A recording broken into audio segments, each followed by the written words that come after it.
All right, now to introduce our speaker for the evening.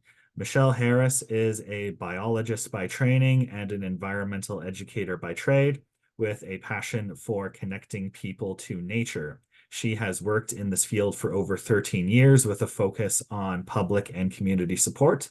This has included teaching at the Matart Conservatory and John Jansen Nature Center, as well as with Alberta Parks and the Canadian Wildlife Federation. She has also done field conservation work with the Edmonton and Area Land Trust, where she worked extensively in invasive plant management on conservation lands. She is also a four-time Emerald Award team winner and was awarded the Spirit of Nate Alumni Award. So Michelle has an extensive background. Again, if you have any questions for her, please feel free to enter those into the chat and they will be read aloud at the end. And without further ado, please take it away, Michelle. Awesome. Thanks, Nick.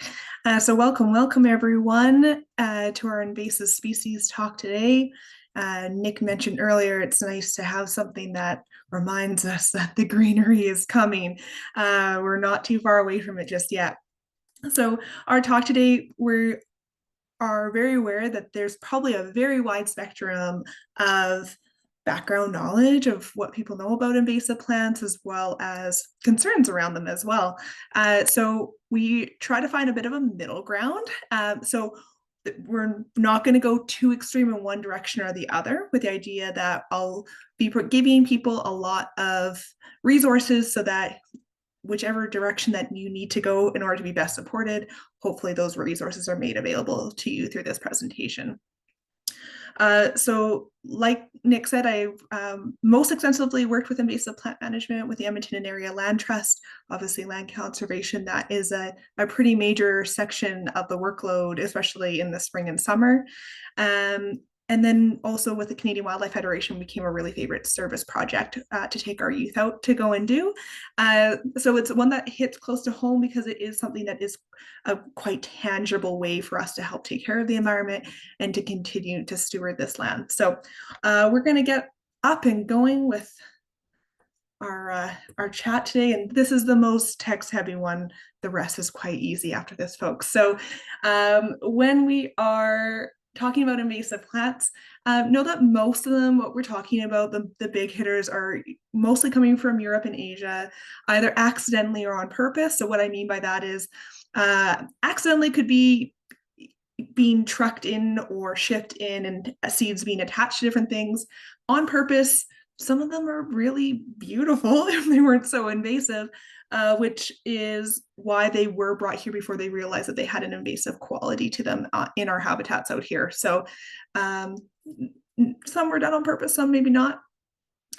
When we're talking about invasive plants, we're talking about introduced plants that are going to be growing really quickly on the land, or potentially in water. We have to remember those aquatic ones as well, that have basically no or little to no means of control, which means that they're going to spread quite quickly and can reduce biodiversity as well. So there are some non-natives that you might find around. Even if you think of some of the plants in your garden, they might not be native plants, but they might not have an invasive quality. So marigolds, for instance, don't have an invasive quality to them. So they do have a little bit of a segregation.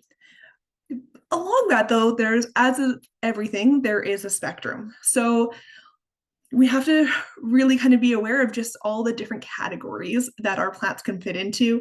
And biologists really love to just put things into categories. So first of all, I'm going to mention a plant that has weed in the name, but is indeed native. So fireweed is one. If you've ever been through a previously burned area, if you are heading out to Jasper in the next couple of years during the summer, most likely you're going to see this plant start popping up everywhere, and it's just this like beautiful little spark of purple, usually in a field full of very burnt trees. So it's able to really rapidly colonize disturbed areas like after a fire, and it can lead to it being the predominant plant for a period of time. It won't stay like that forever. So some people like to say that it has an invasive quality to it. It's a native plant. It's just one that does really well in a certain context, and is just one of the kickstarters when we are looking at forest section. Um, Dandelions, yeah, non-native. If you especially live in the suburbs, this is like the hot topic that everyone is concerned about. They're technically not listed as a noxious or prohibited noxious weed in Alberta, and most people have kind of considered them almost like a naturalized weed. The reality is that they're really not taking over our natural areas. They're mostly going to be in what we would call disturbed areas, which, to be honest, is basically our properties a lot of the time. Places that we're like actively mowing is a form of disturbance. So our dandelions are ones that people sometimes don't like, and there are mitigation measures usually done by cities to help prevent that. Mostly more of a beauty element. People sometimes don't want to have their neighbors full of dandelion fluff. But in recent years, we're seeing a little bit more of an uptick with people kind of being okay with them on their lawns. They don't typically outcompete native species, but they're also one of the first things to become available for bees in the springtime as a food source. So people are kind of coming around to dandelions. They're not taking over our natural areas. They're kind of just on our lawns. If they might be an eyesore to some people, but they help our bees out in the springtime. Maybe if you don't want them to spread, just make sure maybe they get at least the seed heads get removed before they go fully to seed, so they don't annoy your neighbors too much. Then we have ones that are, we have two other categories. These are the main two that we're really going to focus on: noxious and prohibited noxious. Those are the ones that carry a bit more weight along with them. So yellow toadflax, some call this like butter and eggs. There's a few different, as of everything, there's a list a mile long on common names, especially for invasives. So when it's something that's named a noxious weed, the label is basically there to say that it's at its contaminate stage, and that that they basically are considered to be too widely distributed to eradicate. So you're going to see these around on roadsides quite often. Again, they look quite beautiful, but they are one of our noxious weeds. And then orange hawkweed. If you haven't seen this one around, this is one that people might not have seen before. It's considered prohibited noxious. And this is basically the early detection alarm system that goes off. So we know that these are going to be a problem, and they haven't become problems in some areas. But we're at the stage where they're only at a few locations, and there's still a decent chance for us to be able to kind of kick these in the butt before they really get a grip in our province. So you'll see those two kind of categories quite commonly referenced when we're talking about weeds, and referenced in things like the Weed Acts, or if weed inspectors are coming out, this is really what they're looking for. Yeah, so we have a couple, and like I said, they all kind of look beautiful. They all might have dense patches that look like they could be taking over. But even just on this page, we can kind of see just how much we have to really understand the biology and where those plants are really coming from for us to make a good decision on what we are doing with those plants. So the big thing about why do we even care about invasives? Why is there so much effort being put into dealing with these? It's listed as one of the top 5 threats to biodiversity internationally. This is becoming a pretty massive issue.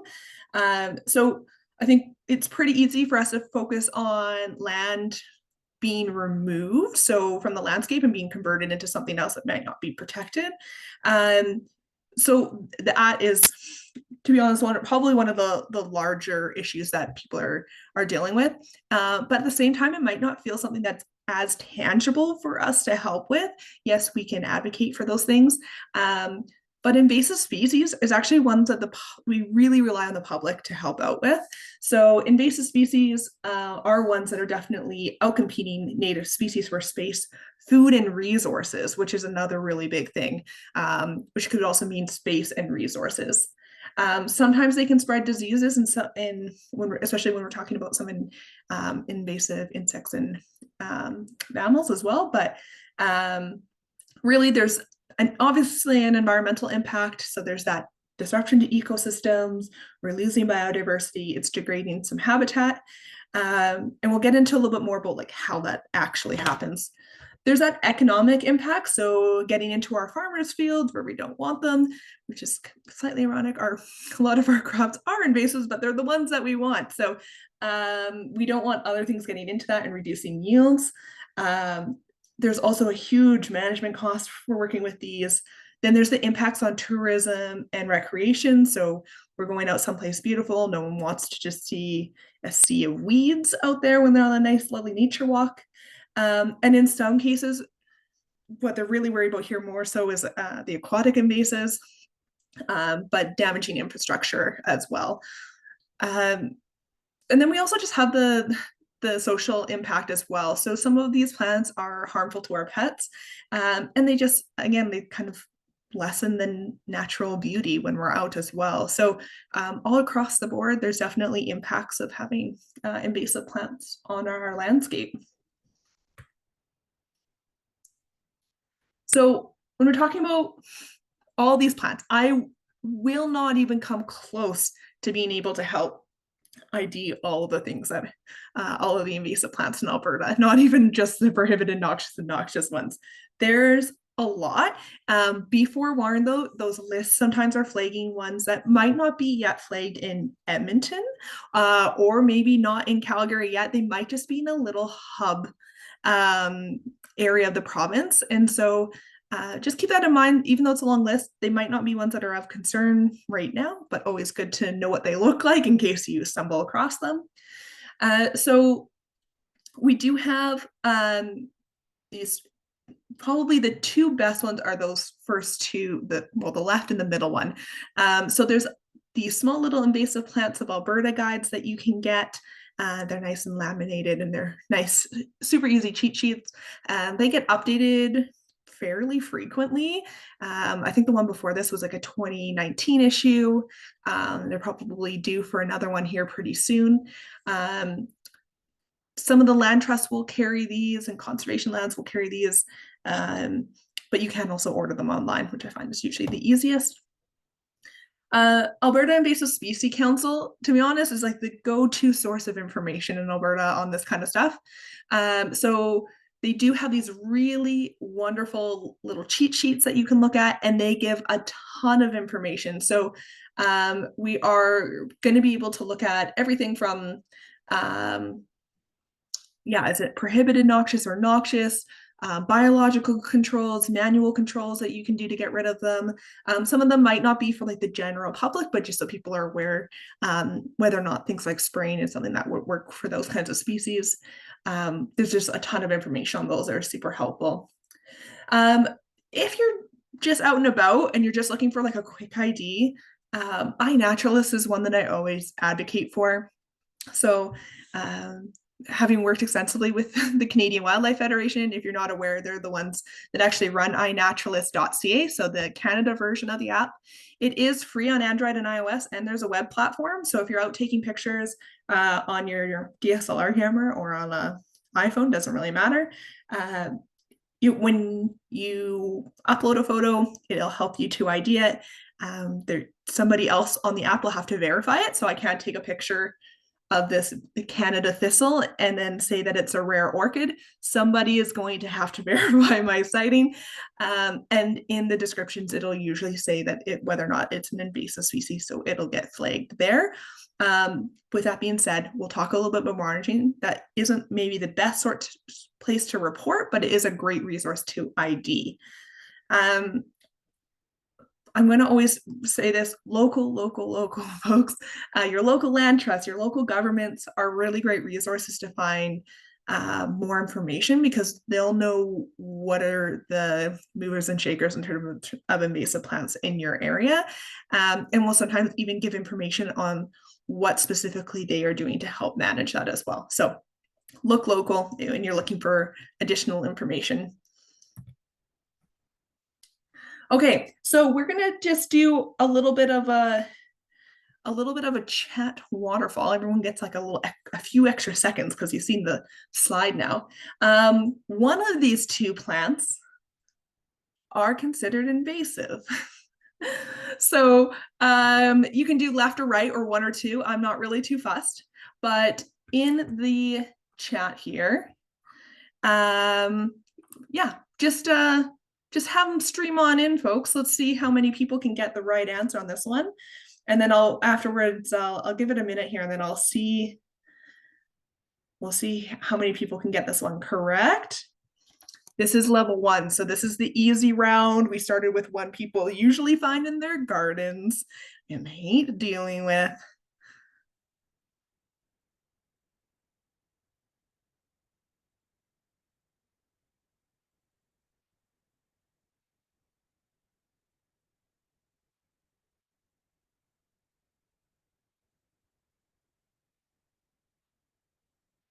All right. Well, I think the consensus is in.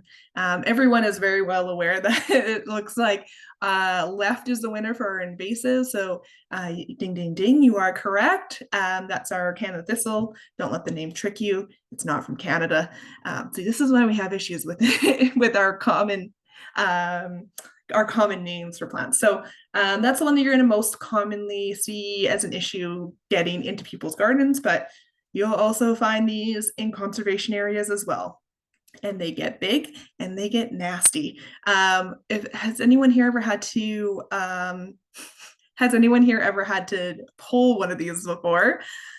I'm sure there must be a few people. You'll know that you'll have to, if you want to pull it, you got to get the whole root out without breaking up the root, and you got to use some thick leather gloves. They are a nasty one to deal with. And then the same thing goes as if you don't really want to be touching it, why would any of our native species want to be going anywhere near that? So it's one that when it invades in, it's really tricky to get rid of. It is a bit of a beast, but it's also one that nothing's going to eat this, unfortunately. Maybe a couple of pollinators might stop by, but they honestly don't give out a ton of nectar. So they're ones that really don't provide much of that as well. And someone just put in the chat as well that they're displacing native thistles. Yeah, so we'll talk about that as well. There's a lot of things where we just said thistle. We do have native thistles, and there's other species that we'll talk about where there are kind of native and invasive ones depending on where they come through. So yeah, the one on the left side, by the way, or on the right side, sorry, is it's called prairie smoke. You can find this one usually even just like south of the city.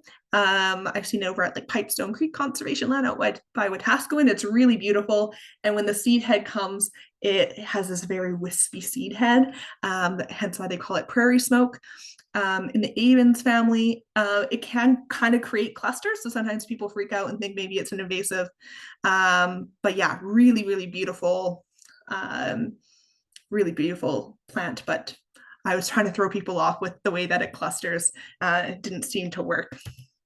Okay, level 1 complete. You all move on to the next round. Okay, level 2, left or right? Which one? I love that some people are already putting the names in, which I'm not asking for, but I appreciate the eagerness.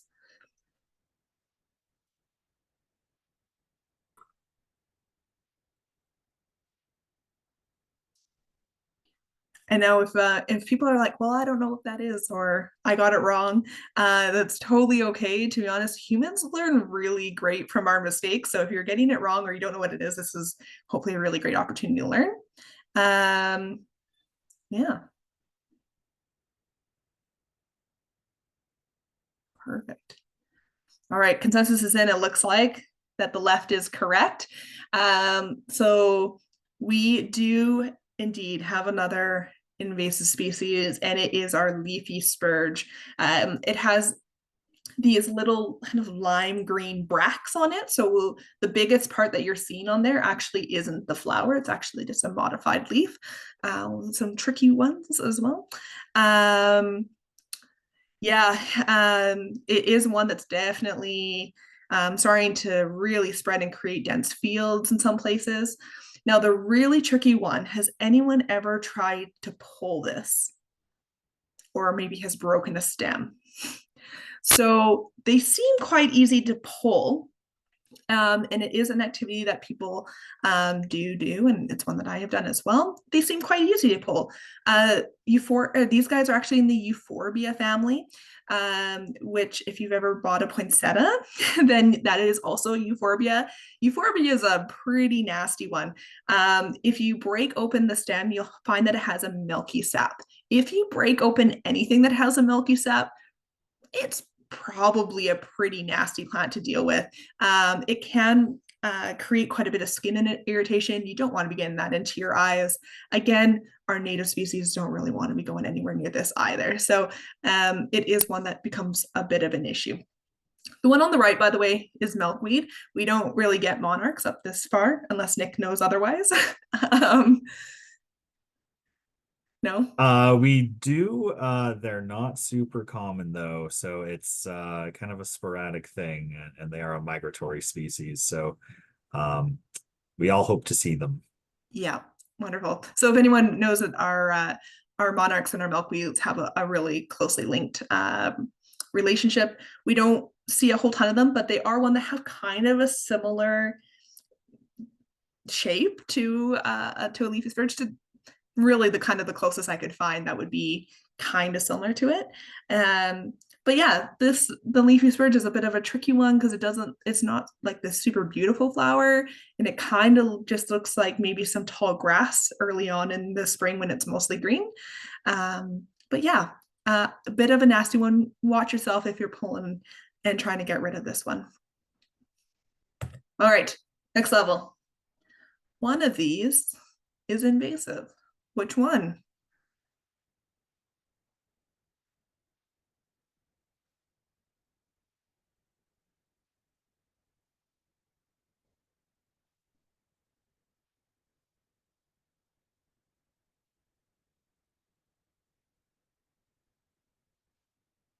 Awesome.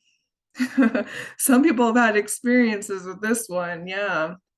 Um, yeah, this is one that I do hear lots of people having to report their neighbors on it because their neighbors think that it's a beautiful plant that they want to keep, but it is one of our noxious invasives. Yeah, well, it's growing in Edmonton for sure.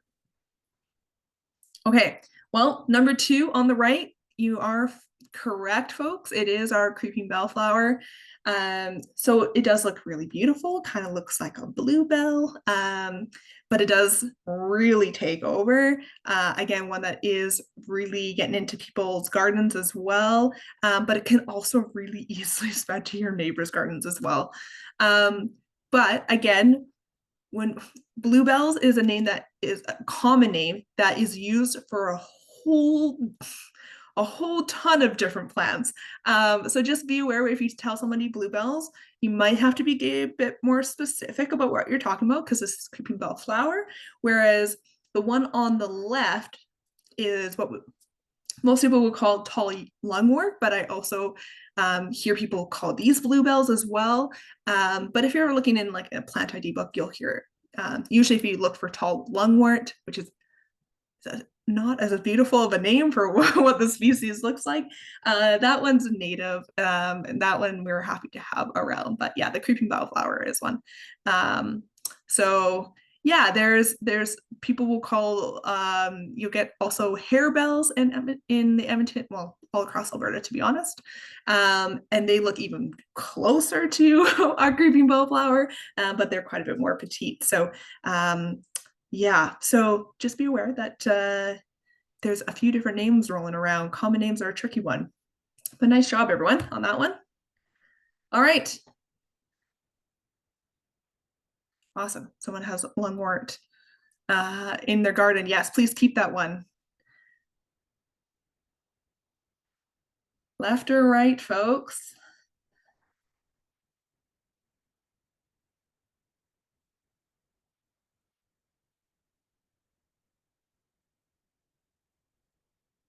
All right. We're seeing We're seeing a good amount coming through. This is a bit more of a tricky one as well.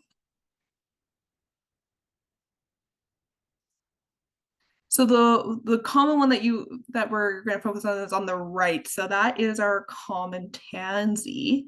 The one on the left, by the way, is our Canada goldenrod, which is a native, but we also have an invasive goldenrod as well. They do look kind of similar. On the right, though, is our common tansy. So they have these yellow button flowers and almost fern-like leaves, and they can get tall. And I mean like 3 or 4 foot. They can get really big, and they also create these really dense patches as well that are make them just an absolute beast to get rid of. So and this is one as well that if you're ever to pull common tansy or get your hands on them, you'll notice they have quite an aroma to them. Not a particularly pleasant one, in my opinion. But some of the compounds that do generate that smell can also become an irritant on people's skin as well. So just be careful if you're getting rid of these ones. But tansy is one that you're going to see really frequently. I see it like when you go into conservation lands on the edges of the parking lots, you'll usually see really tall mats of these ones, and they're quite a beast to get rid of. Yeah, and the goldenrod, I believe this is a Canada goldenrod, if I'm not mistaken. There we go. Okay, I believe this is our last one. Left or right, folks?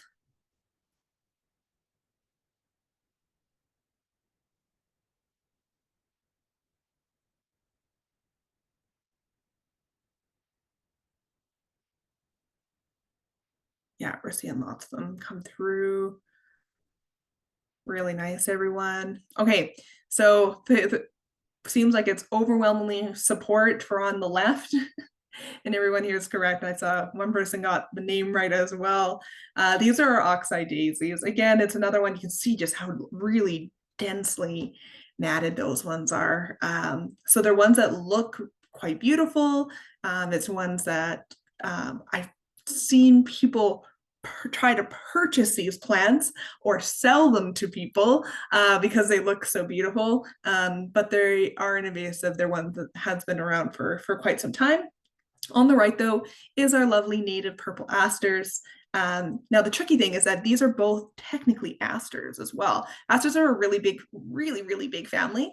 So there's a lot of room for ones to be, good, bad, and the ugly. So our purple ones you'll find in the summertime, they're quite beautiful. But the oxeye daisies are a nasty one for sure. So hopefully it gives people like just a little bit more of the ones, if I really quickly flick through, the ones that I will very commonly see at really popular conservation lands as well as in the city are white oxeye daisy. I'm just going to go back on our slides. Our yellow common tansy. Our purple creeping wildflower on the right. Our leafy spurge there with the lime green on the left. And then our Canada thistle on the left as well. So those are ones that are,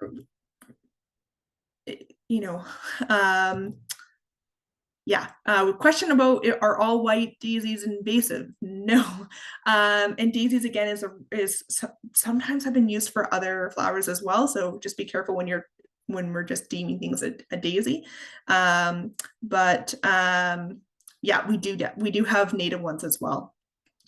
They tend to be a little bit more, at least most of the ones that I've seen are a little bit more kind of like quietly dispersed. That's kind of the beauty of a lot of our areas, is that we really have quite a mixed meadow type of approach to a lot of our native plants. So when you see stuff growing in really dense patches, it could be native, but it might be one to have a second look to see if maybe that's an invasive. All right, so let's just say you've ID'd your plant, you've used one of the methods, or you just know what it is. And then how do you actually help to report it? The reality is that if it's not on your property, chances are you're going to have to report it to somebody so that they can deal with it. You can't just go out into a place like Elk Island National Park and just start pulling invasive plants on their own. They do have invasive species programs. We'll talk about that later. But if you're just going on to land that is not yours, you will find that yeah, some people will be like, yeah, that's, go for it. But technically, if it's not your land, you do need to report it. So EDMAPS is the early detection and distribution mapping system. It's what the Alberta Invasive Species Council is using to help a lot. So folks like myself, that I'm a bit of a plant person, you can go and I have this on my phone just in case we come across stuff, and then at least I know it's going direct to the source that can help report it. If you're in a municipality, or honestly, even with a county, reporting it to them. So in Edmonton, it's 311. Depending on where you are, there'll be different means of reporting. So just look into it. Counties are quite different. Pretty much all of them will have some form of weed inspector. So if you're, somebody will go out and investigate it as well. But if you have photos, GPS coordinates, that kind of stuff, especially if you're kind of into the thick of it, then we are going to have to, you're going to have to kind of find out who your people are, but they can come out and investigate usually. But having some information is great. So our noxious and prohibited noxious weeds do need to be removed by landowner as part of our Weed Act here. So it is one that we do have legislation to be able to back that. So if you are, again, this is why a lot of conservation lands are really putting in a ton of effort into this, because they are legally obligated to remove prohibited and noxious weeds off of their land. So there's at least a little bit of legality that can help support these efforts. And then taking photos of the plant, the size of the patch, location, things like that. Penalties, I wouldn't be able to tell you. You would have to confirm with your specific area. And again, it might vary based on what you are. They'll usually give notices and try to aim to inform before they start giving out tickets, though. At least in my experience, that's what I'm seeing. So if you have plants on your land and you don't even know that they're invasive, they're not just going to show up and give you a ticket, but they will let you know that that you are that is on your land is indeed one that needs to be removed. Taking multiple photos, by the way, so not just like of a top down, but pictures of the leaves, pictures of how big the patch is and how tall the plants are, where the location are, can really, really help these types of efforts as well. So document as well. Okay, so how you can help. These are this is probably the most common question. People are always looking for ways to, one, just like get outside, but also a way to help protect our environment as well. And invasive plant pools or weed pools are ones that are becoming just more and more popular. I'd say that there's a more and more demand. I had the pleasure of working with high school age youth for about 5 years with the CWF. And this was one that was a consistent favorite, where people just really, really loved to pull weeds and be able to walk away at the end of the day and see the impact that they made. So if you have never been to one, I do encourage it as well. So the city of Edmonton does weed pulls very consistently in different areas. NCC, or the Nature Conservancy of Canada, same thing. They're across Alberta. Again, a lot of because I'm based here in Edmonton, these are going to be a lot more, but I'm sure City of Calgary is doing something similar. ELT, or the Edmonton Area Land Trust, again, does this very regularly. Elk Island National Park has an Adopt a Patch program that I believe they are just firing up registrations for. So if you're in the Edmonton area, Sherwood Park area, that might be up your alley. And then small individual parks as well. So places like Wagner Fen, places like that will also be doing these types of activities. So basically, if you have your favorite little patch of area, probably somebody is doing a weed pull there at some point. Yeah, invasive plant pulls are usually happening between June to August. So yes, you will start to see them growing in May, pretty early. Now the tricky thing here now with invasive plants, we yes, we want to be eager beaver to get rid of them. The reality is sometimes you can't really spot them until they are fully grown, and then sometimes even to the point where they're actually producing flower heads. So these are ones that, as much as we like to kind of hit the ground running in the summer, we do have to kind of wait for them to develop. And the nice thing is that you can then actually, when we're, especially when we're doing weed pulls, I don't want to burst people's bubbles, but the reality as a weed pull is that we are trying to stress the plants out. We might not be able to completely remove the plant just off of one round of removing it. So if you're doing a weed pull, let's just say with, I don't know, the Edmonton Area Land Trust, we're out there, we're pulling weeds, and then you go to another weed pull event and you're like, I'm pretty sure I pulled in this patch last year. Chances are what they're actually trying to do is they're trying to repeatedly stress out that plant. Their root systems can be just so intense that it can, and if there's any rhizomes that are left, sometimes they can repropagate. Basically, we're just trying to stress the plant out enough that it doesn't want to come back and doesn't have the reserves to come back. So of course, we would really love to try to remove them as much as possible. But the big thing is you're going to find some of them are going to start to slow down in August. A lot of the times they're trying to get to stuff before it goes to seed. So I've had instances where we don't have the people power to go in and manually pull or destroy those plants. So if it's getting really late in the year and they're about to go to seed, people are literally just going around trying to chop off flower heads so they don't at least make the problem worse. So just be aware that kind of getting into August when things are starting to go to seed, you're now at a point where it's either really hustle or you might just be trying to get rid of the seed heads more than anything else. Um, yeah. Common species as well that you're going to see pretty consistently. Garlic mustard has been one the city of Edmonton's been tackling for a while. Canada thistle, common tansy, burdock, things like that. I don't have a picture of burdock on my slide deck, but they have really big leaves, so probably like the size of two of my hands, and they're kind of fuzzy with these almost very similar to like a Canada thistle flower head on them, and they're quite large. Those are ones that you're going to probably see very commonly, and sometimes these plants are actually labeled in the weed pull title, so they might ever advertise that this is a garlic mustard pull because that's the only thing we are trying to get rid of in this one area. So yeah, some people find that there's plants that they prefer to pull over others, but those are some of the ones that I've seen most commonly being labeled for weed pulls as well. We're getting to the end here, folks. I see lots of questions streaming in, so we'll be able to do that. Just some other quick tips that I'll mention as well. Check the plants that you buy. I mean, some of them, when we go to the stores, we might know that we're buying native species. Hooray to you if that is something that you're actively searching out. Or there might be ones that we're very familiar with as garden variety plants. We know what our tomatoes and our marigolds look like, and we know that they're okay. Yeah, have a second chance. A second look at some of your plants.